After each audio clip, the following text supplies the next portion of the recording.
ಎಲ್ರಿಗೂ ನಮಸ್ಕಾರ. ಪ್ರೇಮನು TV Kannada YouTube ಚಾನಲ್ಗೆ ನಿಮ್ಮೆಲ್ಲರಿಗೂ ಕೂಡ ಸ್ವಾಗತ. ಸ್ನೇಹಿತರೆ, ಇವತ್ತಿನ ವಿಡಿಯೋದಲ್ಲಿ ಟಿ ಪೇಪರ್ 1ಗೆ ಸಂಬಂಧಪಟ್ಟ ಹಾಗೆ ಪತ್ರಿಕೆ 1ರ ಪರಿಸರ ಅಧ್ಯಯನಕ್ಕೆ ಸಂಬಂಧಪಟ್ಟ ಹಾಗೆ ಒಂದು ಲೆಸನ್ ಇದೆ, ಪರಿಸರದೊಂದಿಗೆ ಮಾನವ ಸಂಬಂಧ ಹೇಗಿದೆ ಅಂತ. ಸೊ ಅದರಲ್ಲಿ ಒಂದು ಕಾನ್ಸೆಪ್ಟ್ ಬರುತ್ತೆ, ಜಲಮಾಲಿನ್ಯ. ಸೊ ಇದ್ರ ಬಗ್ಗೆ ತಿಳ್ಕೊಳ್ತಾ ಹೋಗೋಣ.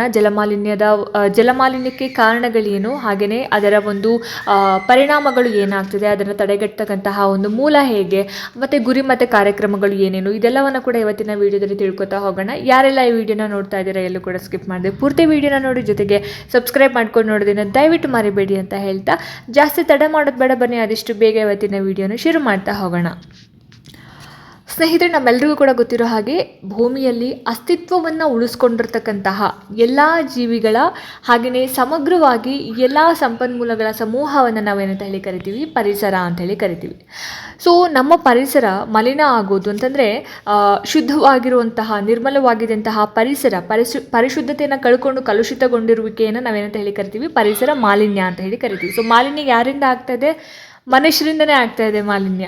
ಸೊ ಮಾಲಿನ್ಯವನ್ನು ಉಂಟು ಮಾಡುವಂತಹ ಒಂದು ಪದಾರ್ಥಕ್ಕೆ ನಾವು ಏನಂತ ಹೇಳಿ ಕರಿತೀವಿ, ಪೊಲ್ಯೂಟ್ಯಾಂಟ್ ಅಥವಾ ಮಾಲಿನ್ಯಕಾರಕ ಅಂತ ಹೇಳಿ ಕರಿತೀವಿ. ಸೊ ಮೊದಲಿಗೆ ನಾವಿಲ್ಲಿ ಪರಿಸರ ಮಾಲಿನ್ಯ ಅಂದರೆ ಏನು ಅನ್ನೋದನ್ನು ತಿಳ್ಕೊಬೇಕಿತ್ತು. ನಿರ್ಮಲವಾಗಿದ್ದಂತಹ ಪರಿಶುದ್ಧತೆಯನ್ನು ಕಳೆದುಕೊಂಡು ಕಲುಷಿತಗೊಂಡಿರುವಿಕೆಯನ್ನು ನಾವು ಪರಿಸರ ಮಾಲಿನ್ಯ ಅಂತ ಹೇಳಿ ಕರಿತೀವಿ. ಸೊ ಮಾಲಿನ್ಯಕಾರಕ ಅಂತಂದ್ರೇನು? ಮಾಲಿನ್ಯವನ್ನು ಉಂಟು ಮಾಡುವಂತಹ ಒಂದು ಪದಾರ್ಥಕ್ಕೆ ಮಾಲಿನ್ಯಕಾರಕ ಅಂತ ಹೇಳಿ ಕರಿತೀವಿ. ಹಾಗಾದರೆ ಈ ಒಂದು ಪ್ರಮುಖ ಮಾಲಿನ್ಯಕಾರಕಗಳು ಯಾವ್ಯಾವುದು? ಹಾಗಾದರೆ ಮೊದಲನೇದಾಗಿ ಘನತ್ಯಾಜ್ಯ ವಸ್ತುಗಳಾಗಿರ್ಬೋದು, ಅಣು ವಿದ್ಯುತ್ ಶಕ್ತಿ ಘಟಕಗಳಿಂದ ಹೊರಗಡೆ ಬರುವಂತಹ ಒಂದು ಶಾಖ ಆಗಿರ್ಬೋದು, ಇಂಗಾಲದ ಮಾನಾಕ್ಸೈಡ್ ಆಗಿರ್ಬೋದು, ಸೊ ಲೋಹ, ಸೊ ಮುಂತಾದ ಜೈವಿಕ ಮತ್ತು ಅಜೈವಿಕ ವಸ್ತುಗಳಿಂದ ಏನಾಗ್ತಾ ಇದೆ, ಮಾಲಿನ್ಯ ಉಂಟಾಗ್ತಾ ಇರೋಂಥದ್ದು. ಇದನ್ನು ನಾವು ಪ್ರಮುಖ ಮಾಲಿನ್ಯಕಾರಕಗಳು ಅಂತ ಹೇಳಿ ಕರಿತೀವಿ. ಹಾಗಾದರೆ ಪರಿಸರ ಮಾಲಿನ್ಯದಲ್ಲಿ ಇರ್ತಕ್ಕಂತಹ ಒಂದು ವಿಧಗಳು ಯಾವ್ಯಾವುದು? ಜಲ ಮಾಲಿನ್ಯ ಆಗಿರಬಹುದು, ವಾಯು ಮಾಲಿನ್ಯ ಆಗಿರಬಹುದು, ಶಬ್ದ ಮಾಲಿನ್ಯ, ಭೂ ಮಾಲಿನ್ಯ, ತಾಪ ಮಾಲಿನ್ಯ. ಸೊ ಹೀಗೆ 5 ರೀತಿಯಾದಂತಹ ಮಾಲಿನ್ಯವನ್ನು ನಾವು ನೋಡ್ತೀವಿ. ಅದರಲ್ಲಿ ಇವತ್ತಿನ ಒಂದು ವಿಡಿಯೋದಲ್ಲಿ ಜಲಮಾಲಿನ್ಯದ ಬಗ್ಗೆ ನಾವು ತಿಳ್ಕೊತಾ ಹೋಗೋಣ. ಸೊ ಜಲಮಾಲಿನ್ಯ ಏನು? ಜಲಮಾಲಿನ್ಯ ಅಂತಂದರೆ ಏನು, ಕಾರಣಗಳು ಏನು, ಅದರ ಒಂದು ಪರಿಣಾಮಗಳು ಏನಾಗ್ತಿದೆ, ಅದರ ತಡೆಗಟ್ಟತಕ್ಕಂತಹ ಒಂದು ವಿಧಾನ ಏನು ಅನ್ನೋದನ್ನು ಇವತ್ತಿನ ವಿಡಿಯೋದಲ್ಲಿ ತಿಳ್ಕೊತಾ ಹೋಗೋಣ. ಸ್ನೇಹಿತರೆ, ನೀವಿಲ್ಲಿ ನೋಡ್ತಾ ಇರ್ಬೋದು, ಜಲಮಾಲಿನ್ಯ ಅಂದರೆ ಏನು ಅನ್ನೋದಕ್ಕೆ ಎಕ್ಸ್ಪ್ಲನೇಷನ್ ಹಾಕಿದ್ದೀನಿ. ಮನುಷ್ಯರಿಗೆ, ಪ್ರಾಣಿಗಳಿಗೆ ಮತ್ತು ಜಲಚರಗಳಿಗೆ ಸಮಸ್ಯೆ ಆಗ್ತಕ್ಕಂತಹ ರೀತಿಯಲ್ಲಿ ಅಥವಾ ನೀರಿನ ಒಳಗೆ ಅಥವಾ ನೀರಿನ ಬಳಿಯಲ್ಲಿ ಇರುವಂತಹ ವಿವಿಧ ಜೀವಿ ಸಮುದಾಯಗಳ ಸಾಮಾನ್ಯ ಚಟುವಟಿಕೆಗಳನ್ನು ಗಣನೀಯವಾಗಿ ಬದಲಾಯಿಸಲು ಕಾರಣವಾಗುವಂತೆ ನೀರಿನ ಹೆಚ್ಚುವರಿ ಪದಾರ್ಥಗಳ ಸೇರ್ಪಡೆಯೇ ಜಲಮಾಲಿನ್ಯ ಅಂತ. ಸೊ ಸಿಂಪಲಾಗಿ ಹೇಳಬೇಕು ಅಂತಂದರೆ, ನಾವು ಯಾವುದಾದ್ರೂ ಒಂದು ಕೆರೆ ಅಥವಾ ಯಾವುದಾದ್ರೂ ಒಂದು ಜಲಪಾತದ ಹತ್ರ ಹೋದಾಗ ನಾವು ತಿಂದು ಬಿಟ್ಟಿರೋಂಥದ್ದಾಗಿರ್ಬೋದು, ಲೆಫ್ಟ್ ಓವರ್ ಫುಡ್ಸ್ ಆಗಿರ್ಬೋದು, ಅದು ನಮಗೆ ಫ್ಯೂಚರ್ಗೆ ನಮಗೆ ಅದರ ಒಂದು ಅಗತ್ಯ ಇದೆ ಅನ್ನೋದನ್ನು ನೋಡ್ದೇ ನಾವೇನು ಮಾಡ್ತೀವಿ, ಅದನ್ನು ಅಲ್ಲಲ್ಲೇ ತಿಂದು ಬಿಟ್ಟು ಬರ್ತೀವಿ, ಅಲ್ಲಲ್ಲೇ ನೀರಿಗೆ ಎಸೆತಾ ಇರ್ತೀವಿ, ಆಮೇಲೆ ಕೊಳಕು ಮಾಡ್ತಾ ಇರ್ತೀವಿ. ಸೊ ಇದೆಲ್ಲ ಏನಾಗುತ್ತೆ ಅಂತ ಹೇಳಿದ್ರೆ ನೀರು ಕಲುಷಿತ ಆಗೋದಕ್ಕೆ ಕಾರಣ ಆಗ್ತಾ ಹೋಗುತ್ತೆ. ಸೊ ಜಲಮಾಲಿನ್ಯ ಇದೇ ರೀತಿಯಾಗಿ ಆಗ್ತಾ ಹೋಗುತ್ತೆ. ಸೊ ಒಟ್ಟಾರೆಯಾಗಿ ಹೇಳಬೇಕು ಅಂತಂದರೆ, ಪ್ರತ್ಯಕ್ಷವಾಗಿ ಅಥವಾ ಪರೋಕ್ಷವಾಗಿ ಮಾನವನ ಒಂದು ಚಟುವಟಿಕೆಗಳ ಪರಿಣಾಮವಾಗಿ ನಮ್ಮೆಲ್ಲರ ಒಂದು ಆಕ್ಟಿವಿಟೀಸ್ ನಾವೇನೇನು ಮಾಡ್ತಾ ಇರ್ತೀವಲ್ಲ, ಅದೆಲ್ಲದರ ಒಂದು ಪರಿಣಾಮವಾಗಿ ಏನಾಗ್ತಿದೆ, ನೀರು ಕುಡಿಯೋದಕ್ಕೆ ಮತ್ತು ಗೃಹ ಕೃತ್ಯದ ಉಪಯೋಗಕ್ಕೆ, ಅಂದರೆ ಮನೆ ಕೆಲಸಗಳಿಗೆ ನಾವೇನು ಬಳಸ್ಕೊಳ್ತೀವಲ್ಲ ಆ ಒಂದು ಉಪಯೋಗಕ್ಕೆ, ವ್ಯವಸಾಯಕ್ಕೆ, ಕೃಷಿಗೆ, ಮೀನುಗಾರಿಕೆಗೆ, ಬೇರೆ ಬೇರೆ ಉದ್ದೇಶಗಳಿಗೆ ಸೂಕ್ತವಲ್ಲದೇ ಇರುವಂತಹ, ಹಾಗೆಯೇ ಕಡಿಮೆ ಸೂಕ್ತವಾದಂತಹ ಒಂದು ಸ್ಥಿತಿಯನ್ನು ಇವಾಗ ತಲುಪಿರೋವಂಥದ್ದು. ಅದರ ಒಂದು ಗುಣಮಟ್ಟ ಮತ್ತು ರಚನೆಯಲ್ಲಿ ಬದಲಾವಣೆಗಳಾದಾಗ ನೀರು ಏನಾಗುತ್ತೆ, ಮಲಿನಗೊಳ್ಳುತ್ತೆ. ಸೊ ಈ ರೀತಿಯಾಗಿ ಏನಾಗುತ್ತೆ, ಜಲಮಾಲಿನ್ಯ ಆಗುವಂಥದ್ದು. ಸೊ ಇಂತಹ ಒಂದು ಜಲಮಾಲಿನ್ಯವನ್ನು ನಾವು ಹೇಗೆ ತಡೆಗಟ್ಟಬಹುದು, ಆಮೇಲೆ ಜಲಮಾಲಿನ್ಯ ಆಗೋದಕ್ಕೆ ಏನು ಕಾರಣಗಳು, ಸೊ ಇದೆಲ್ಲ ಒಂದು ನಾವು ನೆಕ್ಸ್ಟ್ ನೋಡ್ತಾ ಹೋಗೋದಾದ್ರೆ, ಫಸ್ಟಿಗೆ ಕಾರಣಗಳನ್ನು ನಾವು ತಿಳ್ಕೊಬಿಡೋಣ. ಜಲಮಾಲಿನ್ಯ ಆಗೋದಕ್ಕೆ ಏನು ಕಾರಣ, ಮೇನ್ ರೀಸನ್ ಏನು ಅಂತ. ಸೊ ಮೊದಲನೇದಾಗಿ ನೋಡಿ, ಇಲ್ಲಿ ಕೈಗಾರಿಕಾ ತ್ಯಾಜ್ಯಗಳು ಅಂತ ಇದೆ. ಸೊ ಕೈಗಾರಿಕಾ ತ್ಯಾಜ್ಯಗಳು ಅಂತ ಬಂದಾಗ ಈ ಒಂದು ಕಾಗದ ಕಾರ್ಖಾನೆಗಳಾಗಿರ್ಬೋದು, ಶುಗರ್ ಫ್ಯಾಕ್ಟ್ರಿ ಆಗಿರ್ಬೋದು, ಕಬ್ಬಿಣ ಮತ್ತು ಉಕ್ಕು ಕೈಗಾರಿಕೆಗಳಾಗಿರ್ಬೋದು, ಆಮೇಲೆ ಆಹಾರ ಸಂಸ್ಕರಣಾ ಘಟಕಗಳಾಗಿರಬಹುದು, ಗೊಬ್ಬರ ತಯಾರಿಕಾ ಕೇಂದ್ರಗಳಾಗಿರ್ಬೋದು, ಬಟ್ಟೆ ಗಿರಣಿ ಆಗಿರ್ಬೋದು, ಆಮೇಲೆ ರಾಸಾಯನಿಕ ಕೈಗಾರಿಕೆಗಳಾಗಿರ್ಬೋದು, ವಿದ್ಯುತ್ ಲೇಪನ ಕಾರ್ಯಾಗಾರಗಳು, ಇದೆಲ್ಲವೂ ಕೂಡ ಏನಾಗುತ್ತೆ, ಈ ರೀತಿಯಂತಹ ಕೈಗಾರಿಕೆಗಳು ದ್ರವ ರೂಪದಲ್ಲಿ ಇರತಕ್ಕಂತಹ ತ್ಯಾಜ್ಯ ವಸ್ತುಗಳನ್ನು ಹತ್ರ ಇರತಕ್ಕಂತಹ ಯಾವುದಾದ್ರೂ ಕೆರೆ ಆಗಿರ್ಬೋದು, ಸರೋವರ ಆಗಿರ್ಬೋದು, ಅದಕ್ಕೆ ಹರಿಯೋದಕ್ಕೆ ಬಿಟ್ಬಿಡುತ್ತೆ. ಸೊ ಇದರಿಂದ ಏನಾಗುತ್ತೆ, ಜಲಮಾಲಿನ್ಯ ಹೆಚ್ಚಾಗ್ತಾ ಹೋಗುತ್ತೆ. ಸೊ ಈ ಒಂದು ತ್ಯಾಜ್ಯದಲ್ಲಿ ಏನೇನಿರುತ್ತೆ, ಈ ತ್ಯಾಜ್ಯ ದ್ರವ್ಯ ದ್ರವ್ಯದಲ್ಲಿ ಕ್ಯಾಡ್ಮಿಯಮ್ ಆಗಿರ್ಬೋದು, ಸೀಸಕ್ರೋಮಿಯಂ ಆಗಿರ್ಬೋದು, ಮರ್ಕ್ಯುರಿ ಆಗಿರ್ಬೋದು, ಫ್ಲೋರಿನ್ ಆಗಿರ್ಬೋದು, ಸೊ ಕೆಲವೊಂದು ಆ್ಯಸಿಡ್ಗಳಾಗಿರ್ಬೋದು, ಇದೆಲ್ಲವೂ ಕೂಡ ವಿಷಕಾರಿ ಪದಾರ್ಥಗಳು ವಾತಾವರಣವನ್ನು ಅಥವಾ ನೀರನ್ನು ಸೇರ್ಕೊಂಡು ಏನಾಗುತ್ತೆ, ನೀರು ಕಲುಷಿತ ಆಗುತ್ತೆ. ಸೊ ಜಲಮಾಲಿನ್ಯಕ್ಕೆ ಕೈಗಾರಿಕಾ ತ್ಯಾಜ್ಯಗಳು ಕೂಡ ಮೇನ್ ರೀಸನ್ ಆಗಿರುತ್ತೆ. ಆಯಿತಾ. ನೆಕ್ಸ್ಟು ಎರಡನೇದು ಒಳಚರಂಡಿ ನೀರು. ಸೊ ಒಳಚರಂಡಿ ನೀರು ಅಂತ ಅಂದಾಗ ಮಾನವರು ಅಂದರೆ ನಾವು ಮತ್ತು ಪ್ರಾಣಿಗಳ ಒಂದು ತ್ಯಾಜ್ಯ ಪದಾರ್ಥಗಳಾಗಿರ್ಬೋದು, ಲೆಫ್ಟ್ ಓವರ್ ಫುಡ್ಸ್ ಅಂದರೆ ಇವತ್ತು ಅಡುಗೆ ಮಾಡಿರ್ತೀರ, ಅದು ನಾಳೆಗೆ ಹಾಳಾಗಿರುತ್ತೆ, ಅದನ್ನು ನೀವೇನು ಮಾಡ್ತೀರಾ, ಚರಂಡಿಗೆ ಸಿಗ್ತೀರಲ್ವ. ಉಳಿಕೆ ಆಹಾರ ಪದಾರ್ಥಗಳಾಗಿರ್ಬೋದು, ಡಿಟರ್ಜೆಂಟ್ ಆಗಿರ್ಬೋದು, ಮತ್ತು ಬೇರೆ ಬೇರೆ ತ್ಯಾಜ್ಯ ವಸ್ತುಗಳು ಒಳಚರಂಡಿಗೆ ಸೇರ್ತಾ ಹೋಗುತ್ತೆ. ಸೊ ಇದರಲ್ಲಿ ರೋಗಕಾರಕ ಜೀವಿಗಳೊಂದು ಪ್ರಮಾಣ ಜಾಸ್ತಿ ಇರುತ್ತೆ. ಇಂತಹ ನೀರು ನೈಸರ್ಗಿಕವಾಗಿ ಏನಾಗುತ್ತೆ, ನೈಸರ್ಗಿಕ ನೀರಿನ ಮೂಲಗಳನ್ನು ಸೇರೋದ್ರಿಂದ ನೀರಿನ ಒಂದು ಗುಣಮಟ್ಟದಲ್ಲಿ ತೀವ್ರ ಇಳಿಕೆ ಕಂಡು ಬರುತ್ತೆ. ಸೊ ಇವಾಗ ನೀವು ನೋಡ್ಬೋದು, ಗಂಗಾ, ನರ್ಮದಾ, ಬ್ರಹ್ಮಪುತ್ರ ಆಗಿರ್ಬೋದು, ದೊಡ್ಡ ದೊಡ್ಡ ನದಿಗಳು, ಕಾವೇರಿ ನದಿ ಆಗಿರ್ಬೋದು, ಕೃಷ್ಣ ನದಿ ಮುಂತಾದ ನದಿಗಳು ಎಲ್ಲವೂ ಕೂಡ ಬಹುತೇಕ ನದಿಗಳು ಇವತ್ತು ತೀವ್ರ ಮಾಲಿನ್ಯಕ್ಕೆ ಒಳಗಾಗಿರುವಂಥದ್ದು. ಅಲ್ಲಿ ಏನು ಕ್ಲೀನ್ನೆಸ್ ಇಲ್ಲ, ಎಲ್ಲಾನು ಕುಡ್ದಿರೋದನ್ನ ತಿಂದಿರೋದನ್ನ ಎಲ್ಲನೂ ಕೂಡ ಅಲ್ಲೇ ಹಾಕಿರ್ತಾರೆ. ಆ ನದಿಗಳನ್ನು ಕೂಡ ಇವಾಗ ಏನು ಮಾಡ್ತಾ ಇದ್ದಾರೆ, ಕಲುಷಿತ ಮಾಡ್ತಾ ಇದ್ದಾರೆ. ಸೊ ಹಾಗಾಗಿ ಒಳಚರಂಡಿ ನೀರು ಇದು ಕೂಡ ಜಲಮಾಲಿನ್ಯಕ್ಕೆ ಪ್ರಮುಖವಾದಂತಹ ಒಂದು ಕಾರಣ ಆಗುತ್ತೆ.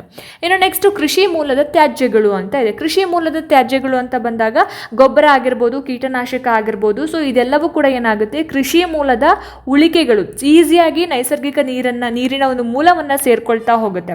ಹಾಗಾಗಿ ಜಲಮಾಲಿನ್ಯ ಉಂಟಾಗುತ್ತೆ. ಇನ್ನು ನೆಕ್ಸ್ಟ್ ನಾಲ್ಕನೇದು ತೀವ್ರ ತಾಪಮಾನದ ನೀರಿನ ಬಿಡುಗಡೆ ಅಂತ ಇದೆ. ಅಂದರೆ ಕೆಲವೊಂದು ಇಂಡಸ್ಟ್ರಿ ಅಂದರೆ ಕೈಗಾರಿಕೆಗಳು ಏನಿದಾವಲ್ಲ, ಕೈಗಾರಿಕೆಗಳಿಂದ ಮತ್ತು ಅಣುಶಕ್ತಿ ಕೇಂದ್ರಗಳಿಂದ ಹೊರಗಡೆ ಬರ್ತಕ್ಕಂತಹ ಅವುಗಳು ಬಿಡುಗಡೆ ಮಾಡುವಂತಹ ಒಂದು ತೀವ್ರ ತಾಪಮಾನದ ಹೆಚ್ಚು ಬಿಸಿಯಾಗಿರುವಂತಹ ಒಂದು ನೀರು ನೈಸರ್ಗಿಕ ನೀರಿನ ಒಂದು ಮೂಲಗಳನ್ನು ಸೇರೋದ್ರಿಂದ ಅಲ್ಲಿ ಏನಾಗುತ್ತೆ, ಜೀವಹಾನಿ ಉಂಟಾಗುತ್ತೆ. ಸೊ ಆಬ್ವಿಯಸ್ಲಿ ಜೀವಹಾನಿ ಉಂಟಾದಾಗ ನೀರು ಕಲುಷಿತ ಆಗುತ್ತೆ. ಸೊ ಇದು ಕೂಡ ಜಲಮಾಲಿನ್ಯಕ್ಕೆ ಒಂದು ಮೇನ್ ರೀಸನ್ ಆಗಿರುತ್ತೆ. ಇನ್ನು ನೆಕ್ಸ್ಟು ಐದನೇದಾಗಿ ರಿಫೈನರಿಗಳಿಂದ ಎಣ್ಣೆ ಮತ್ತು ತ್ಯಾಜ್ಯಗಳ ಬಿಡುಗಡೆ ಅಂತ ಇದೆ. ಅಂದರೆ ರಿಫೈನರಿಗಳು ಬಿಡುಗಡೆ ಮಾಡ್ತಾ ಇರ್ತಕ್ಕಂತಹ ಎಣ್ಣೆ ಆಗಿರ್ಬೋದು, ಹಾಗೆಯೇ ಬೇರೆ ಬೇರೆ ತ್ಯಾಜ್ಯ ವಸ್ತುಗಳು ಏನಾಗುತ್ತೆ, ಸಮುದ್ರಗಳನ್ನು, ಸಾಗರಗಳನ್ನು ಸೇರ್ಕೊಳ್ತಾ ಇದೆ.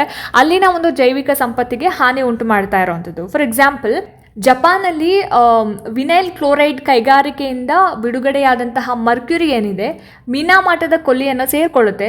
ಕ್ರಮೇಣವಾಗಿ ಅಲ್ಲಿ ಇದ್ದಂತಹ ಮೀನಾಗಿರ್ಬೋದು, ಕ್ರ್ಯಾಬ್, ಏಡಿಗಳಾಗಿರ್ಬೋದು, ಮತ್ತು ಮೃದ್ವಂಗಿಗಳು, ಸೊ ಇವುಗಳ ಒಂದು ದೇಹವನ್ನು, ಬಾಡಿಯನ್ನು ಸೇರಿಕೊಂಡು ಅದನ್ನು ಸೇವಿಸಿದಂತಹ ಜನ ಒಂದು ಬಗೆಯ ರೋಗಕ್ಕೆ ತುತ್ತಾಗಿದ್ರು. 1956ರಲ್ಲಿ ಏನಾಗುತ್ತೆ, ಈ ಒಂದು ರೋಗಕ್ಕೆ ಮೀನಾಮಾಟ ರೋಗ ಅಂತಲೂ ಕೂಡ ಹೆಸರನ್ನು ಇಡ್ತಾರೆ. ಸೊ ಹಾಗಾಗಿ ಈ ಒಂದು ಜಲಮಾಲಿನ್ಯಕ್ಕೆ ರಿಫೈನರಿಗಳಿಂದ ಎಣ್ಣೆ ಮತ್ತು ತ್ಯಾಜ್ಯಗಳ ಬಿಡುಗಡೆ ಕೂಡ ಒಂದು ಮೇನ್ ರೀಸನ್ ಆಗುತ್ತೆ. ಸೊ ಇದಿಷ್ಟು ಏನು ಜಲಮಾಲಿನ್ಯಕ್ಕೆ ಏನು ಕಾರಣಗಳು ಅಂತಕ್ಕಂಥದ್ದು. ಸೊ ಇದರಿಂದ ಆಗ್ತಕ್ಕಂತಹ ಪರಿಣಾಮಗಳು ಏನು ಹಾಗಾದರೆ, ಜಲಮಾಲಿನ್ಯದಿಂದ ಏನೇನೆಲ್ಲ ಎಫೆಕ್ಟ್ಸ್ ಆಗ್ತದೆ. ಸೊ ಮರ್ಕ್ಯೂರಿ ಆಗಿರ್ಬೋದು, ಕ್ರೋಮಿಯಂ ಆಗಿರ್ಬೋದು, ಕ್ಯಾಡ್ಮಿಯಂ ಆಗಿರ್ಬೋದು, ಸೀಸ, ಸೊ ಇದೆಲ್ಲವೂ ಕೂಡ ಕೈಗಾರಿಕಾ ಮೂಲದ ಮಾಲಿನ್ಯಕಾರಕಗಳು ವಿಷಯುಕ್ತವಾಗಿರುವಂಥದ್ದು. ಸೊ ಹಾಗಾಗಿ ಅದು ನೀರಿಗೆ ಸೇರಿದಾಗ ಏನಾಗುತ್ತೆ, ಅದನ್ನು ನಾವು ತಗೊಂಡಾಗ ನಮಗೂ ಕೂಡ ಅದು ಎಫೆಕ್ಟ್ ಆಗುತ್ತೆ. ಇನ್ನು ಇವೆಲ್ಲವೂ ಕೂಡ ಆಗಲೇ ಹೇಳ್ದಂಗೆ ಮಾನವನ ಶರೀರವನ್ನು ತಲುಪಿ ಬಹಳಷ್ಟು ಕಾಯಿಲೆಗಳನ್ನು ಇದು ಉಂಟು ಮಾಡಬಹುದು. ಇನ್ನು ಮರ್ಕ್ಯೂರಿ ಏನಿದೆಲ್ಲ, ಮಿನಾಮಾಟ, ಆಗಲೇ ಹೇಳ್ದಂಗೆ ಜಪಾನ್ನಲ್ಲಿ ಏನು ವಿನೈಲ್ ಕ್ಲೋರೈಡ್ ಅನ್ನೋದು ಏನು ಬಿಡುಗಡೆ ಆಗಿತ್ತಲ್ಲ, ಸೊ ಅದೇ ರೀತಿ ಮರ್ಕ್ಯೂರಿ ಮಿನಾಮಾಟ ಅನ್ನುವಂತಹ ಒಂದು ರೋಗಕ್ಕೆ ಕಾರಣ ಆಗ್ತಾ ಹೋಗುತ್ತೆ. ಸೊ ಇನ್ನು DDT ಈ ರೀತಿಯಾದಂತಹ ಒಂದು ಆರ್ಗನೋಕ್ಲೋರಿನ್ ಉಳ್ಳಂತಹ ಒಂದು ಕೀಟನಾಶಕಗಳೇನಿದಾವಲ್ಲ, ಜೈವಿಕ ವಿಘಟನೆಗೆ ಒಳಪಡುವುದಿಲ್ಲ. ಸೊ ಅಂತಹ ಒಂದು ಕೃಷಿ ಮೂಲಕ ತ್ಯಾಜ್ಯಗಳು ಆಹಾರ ಸರಪಳಿಯನ್ನು ಸೇರ್ಕೊಳ್ತಾ ಹೋಗುತ್ತೆ. ಅಷ್ಟೇ ಅಲ್ಲದೆ ಜೈವಿಕ ಸಂವರ್ಧನೆಗೂ ಕೂಡ ಇದು ಒಳಪಡುವಂಥದ್ದು. ಇನ್ನು ನೆಕ್ಸ್ಟು ಕೈಗಾರಿಕೆಗಳಿಂದ ಹೊರಬರ್ತಕ್ಕಂತಹ ಈ ಒಂದು ತ್ಯಾಜ್ಯಗಳೇನಿದ್ದಾವೆ, ನೈಸರ್ಗಿಕ ನೀರಿನ ಆಕಾರಗಳಲ್ಲಿನ ಒಂದು ನೀರಿನ ಬಣ್ಣ ಆಗಿರಬಹುದು, ವಾಸನೆ ಆಗಿರಬಹುದು, ಮತ್ತು ರುಚಿ, ಇದೆಲ್ಲವನ್ನು ಕೂಡ ಕಂಪ್ಲೀಟ್ ಆಗಿ ಬದಲಾವಣೆ ಮಾಡಿಬಿಡುತ್ತೆ. ಸೊ ಇದರಿಂದ ಜಲಮಾಲಿನ್ಯ ಅಂತಕ್ಕಂಥದ್ದು ಕಾಲರ ಆಗಿರಬಹುದು, ಅಮೀಬಿಯಾಸಿಸ್ ಆಗಿರ್ಬೋದು, ಮತ್ತು ಬೇರೆ ಬೇರೆ ಕಾಯಿಲೆಗಳನ್ನು ಹರಡ್ತಾ ಹೋಗುತ್ತೆ. ಸೊ ಇಷ್ಟೆಲ್ಲ ಎಫೆಕ್ಟ್ ಏನಾಗುತ್ತೆ, ಜಲಮಾಲಿನ್ಯದ ಪರಿಣಾಮ ಆಗ್ತಾ ಹೋಗುತ್ತೆ. ಇನ್ನು ಜಲಮಾಲಿನ್ಯವನ್ನು ನಾವು ಯಾವ ರೀತಿಯಾಗಿ ಕಂಟ್ರೋಲ್ ಮಾಡ್ಬೋದು? ಸೊ ನಾವು 3 ಸ್ಟೆಪ್ಗಳಿಂದ ನಾವು ಜಲಮಾಲಿನ್ಯವನ್ನು ಕಂಟ್ರೋಲ್ ಮಾಡ್ಬೋದು. ಹೇಗೆ? ಮೊದಲನೇದು ನೋಡಿ, ಇಲ್ಲಿ ಒಳಚರಂಡಿ ಶುದ್ಧೀಕರಣ ಅಂತ ಇದೆ. ಸೊ ಒಳಚರಂಡಿ ಶುದ್ಧೀಕರಣವನ್ನು ನಾವು 3 ಹಂತಗಳಲ್ಲಿ ಮಾಡ್ತೀವಿ. ಸೊ ಮೊದಲನೇದು, ನೀರಲ್ಲಿ ತೇಲ್ತಾ ಇರುವಂತಹ ಒಂದು ವಸ್ತುಗಳೇನಿದ್ದಾವೆ ಅದನ್ನು ನಾವು ಈಸಿಯಾಗಿ ತೆಗೆದು ಹಾಕ್ಬೋದು, ಹೊರಗಡೆ ಹಾಕ್ಬೋದು. ಆ ನಂತರ ಆಕ್ಸಿಜನ್ ಅನ್ನು ಪ್ರೊವೈಡ್ ಮಾಡುತ್ತೆ. ಇದರಿಂದ ಬ್ಯಾಕ್ಟೀರಿಯಾಗಳ ಒಂದು ವಿಘಟನೆ ಕ್ರಿಯೆಗೆ ಸಹಾಯ ಆಗ್ತಾ ಹೋಗುತ್ತೆ. ಲಾಸ್ಟ್ ಸ್ಟೆಪ್, ಕೊನೆಯ ಹಂತದಲ್ಲಿ ನೀರಿಗೆ ಕ್ಲೋರಿನ್ ಅನ್ನು ಪ್ರೊವೈಡ್ ಮಾಡಿ ನೈಟ್ರೇಟ್ಗಳು ಮತ್ತು ಫಾಸ್ಫೇಟ್ಗಳ ಒಂದು ಅಂಶವನ್ನು ತೆಗೆದುಹಾಕಿ ನೀರನ್ನು ಶುದ್ಧ ಮಾಡಲಾಗುತ್ತೆ. ಸೊ ಇದೇನು ಒಳಚರಂಡಿ ಶುದ್ಧೀಕರಣ 3 ಹಂತಗಳಲ್ಲಿ ಹೇಗೆ ಮಾಡೋದಂತ. ಇನ್ನು ಎರಡನೇದಾಗಿ ಕೈಗಾರಿಕಾ ತ್ಯಾಜ್ಯಗಳ ಶುದ್ಧೀಕರಣ ಅಂತ ಇದೆ. ಅಂದರೆ ಕೈಗಾರಿಕೆಗಳಿಂದ ಹೊರಬರುವಂತಹ ಈ ಒಂದು ಲಿಕ್ವಿಡ್ ರೂಪದ ದ್ರವ್ಯ ರೂಪದ ತ್ಯಾಜ್ಯ ಏನಿದೆ ಅಲ್ಲ, ವಸ್ತುಗಳಲ್ಲಿ ಇರ್ತಕ್ಕಂತಹ ಒಂದು ಮಾಲಿನ್ಯಕಾರಕಗಳನ್ನು ತೆಗೆದುಹಾಕಿ ಶುದ್ಧೀಕರಣ ಮಾಡುತ್ತೆ. ಅಂದರೆ ವಿಷಯುಕ್ತ ರಾಸಾಯನಿಕಗಳ ಒಂದು ನಿರ್ಮೂಲನೆ ಆಗಿರ್ಬೋದು, ಆಮ್ಲೀಯ ಮತ್ತು ಕ್ಷಾರೀಯ ವಸ್ತುಗಳನ್ನು ತಟಸ್ಥಗೊಳಿಸೋದಾಗಿರ್ಬೋದು, ಇದೆಲ್ಲವೂ ಏನು ಕೈಗಾರಿಕಾ ತ್ಯಾಜ್ಯಗಳ ಶುದ್ಧೀಕರಣಕ್ಕೆ ಬರುವಂಥದ್ದು. ನೆಕ್ಸ್ಟು ಮೂರನೇ ಒಂದು ಪಾಯಿಂಟ್ ನೋಡಿ, ಕೇಂದ್ರೀಯ ಮಾಲಿನ್ಯ ನಿಯಂತ್ರಣ ಮಂಡಳಿ ಅಂತ ಇದೆ. ಅಂದರೆ ಕೇಂದ್ರೀಯ ಮಾಲಿನ್ಯ ನಿಯಂತ್ರಣ ಮಂಡಳಿ ಏನಿದೆ ಅಲ್ಲ, ಭಾರತ ಸರ್ಕಾರದ ಪರಿಸರ ಮತ್ತು ಅರಣ್ಯ ಇಲಾಖೆಯ ಒಂದು ಇನ್ಸ್ಟಿಟ್ಯೂಟ್, ಅದೊಂದು ಸಂಸ್ಥೆ. ಸೊ ಇದು ಕೇಂದ್ರ ಮತ್ತು ಸರ್ಕಾರದಿಂದ ನೇಮಿಸಲ್ಪಟ್ಟಿರುವಂಥದ್ದು. ಇದರ ಒಂದು ಗುರಿ ಏನು, ಜಲಮಾಲಿನ್ಯ ಮತ್ತು ವಾಯು ಮಾಲಿನ್ಯವನ್ನು ಕಂಪ್ಲೀಟಾಗಿ ಶಮನ ಮಾಡೋದ್ರಲ್ಲಿ ತಜ್ಞರನ್ನು ಒಳಗೊಂಡಿರುತ್ತೆ. ಕೈಗಾರಿಕೆ ಆಗಿರಬಹುದು, ವ್ಯವಸಾಯ ಆಗಿರಬಹುದು, ಮೀನುಗಾರಿಕೆ, ವ್ಯಾಪಾರ, ಈ ಎಲ್ಲ ಒಂದು ಕ್ಷೇತ್ರಗಳಲ್ಲಿ ಪ್ರಮುಖ ವಲಯಗಳಲ್ಲಿ ಹಿತಾಸಕ್ತಿಗಳನ್ನ ರಕ್ಷಣೆ ಮಾಡುವುದು. ಇನ್ನು ಈ ಒಂದು ಕೇಂದ್ರೀಯ ಮಾಲಿನ್ಯ ನಿಯಂತ್ರಣ ಮಂಡಳಿಯನ್ನು ಜಲಮಾಲಿನ್ಯ ತಡೆಗಟ್ಟೋದಕ್ಕೆ ಮತ್ತು ನಿಯಂತ್ರಣ ಕಾಯ್ದೆ 1974ರಲ್ಲಿ ಇದನ್ನು ರಚನೆ ಮಾಡಿದ್ದಾರೆ.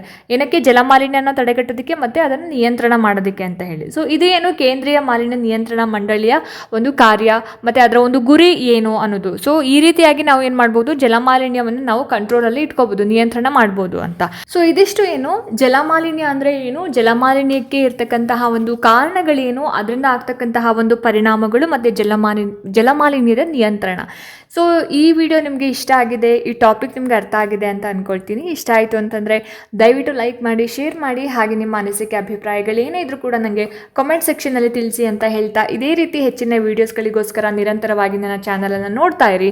ಮುಂದಿನ ವೀಡಿಯೋಸ್ಗಳಲ್ಲಿ ನಾನು ನಿಮಗೆ ಸಿಗ್ತೀನಿ. ಅಲ್ಲಿ ತನಕ ಎಲ್ರಿಗೂ ನಮಸ್ಕಾರ.